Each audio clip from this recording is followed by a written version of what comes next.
My name is Constantine Zigo, and I'm now making the Pistachio Kanafeh bars. Maybe the difference between me and some of the others is I'm taking it very seriously, and I'm not trying to shock and awe you so much with the food porn, as far as making a huge bar and having you bite it and having it crack and go all over the place. I'm trying to do something that's more petite and a little bit prettier to look at. So let me tell you a little bit about how I'm doing it. First, you have to polish the molds by hand in order to get the gloss. I'm not buying a pistachio paste that's already made.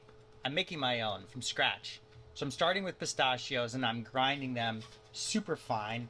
And I am adding just a minimum of ingredients. So a little bit of sunflower oil, a little bit of cocoa butter, and some sugar and some salt. And that's it. Then most people add tahini. I'm making the tahini. So I'm roasting sesame seeds and I'm adding it to the mixture and allowing it to grind for a good 12, 14 hours.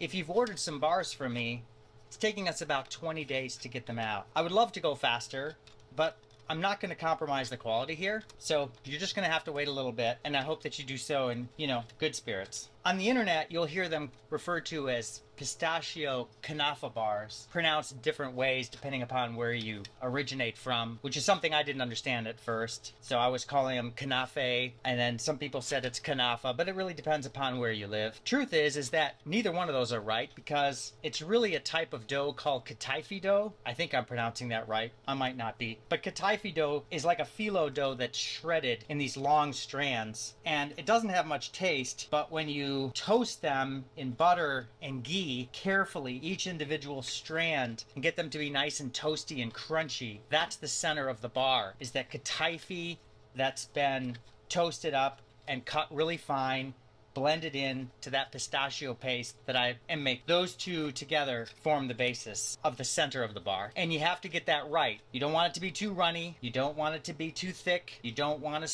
skimp on the Kataifi. And you don't want to have too much either, because it needs to have a certain balance that's right. And I'm getting better and better at that all the time, but it's not super easy. As for the decoration, I'm taking that very seriously too. I think it should be a smaller bar than what I'm seeing on TikTok. No disrespect to the original where it originated, which of course is a much larger bar, but I'm making a smaller bar and I'm still using a good amount of filling inside of that bar, and I want them to be really, really pretty. Some of the decoration I'm seeing out there doesn't make a lot of sense. I'm trying to make something that's, I guess you'd call it a pretty pistachio, a sophisticated pistachio, a nice light green and a black splatter, and I want you to be able to see the milk or the dark chocolate. And yes, I've started making both versions, milk and dark, because so many people have asked for a dark chocolate version. And I'm putting maybe just a little less sugar in the pistachio paste for the dark chocolate version as well. When I started all this a couple of weeks ago, I made an offer. I said, look, if you buy anything from me at all on my store, I'll give you one of these bars for free. That was before I was selling them. Now you can actually buy them from me and you can pre-order them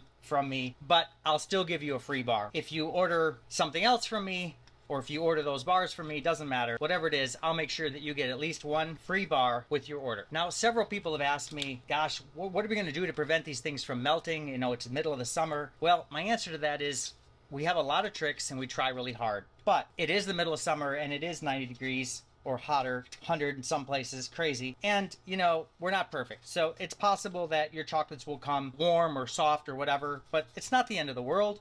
You just pop it in the refrigerator, they'll still be fine. If you want to delay, by all means, you can delay. If we want to absolutely ensure that your chocolates get there with no damage whatsoever, it's no problem. We can do FedEx overnight and use dry ice, but it's expensive. It's too expensive. It's like 30, 40 bucks. For a $6 chocolate bar, forget that. It's 12 bucks or so to ship it. Let's just try to make that work. And here's one of the new dark chocolate versions right here. This one is not perfect, so that's why I pulled it out. And I'll just break it for you here. Here we go. And that's what the center looks like. And it most definitely has that Kataifi Kataifi crunch. You'll like it. And let me just say, I'm super excited that so many people are interested in this flavor. Most of the chocolate we made is more European inspired. It's hazelnut and almond, blended with cream or sugar. These kinds of flavors, are more normally consumed. To have so many people excited about pistachio, which is a rare nut in the US, really. I mean, yes, I know they're grown in California, but it's not quite as prevalent here. And it's just cool that we're crossing cultures like we should be, right? Getting along. Get along through food. I love it. I promise you, you will taste the love.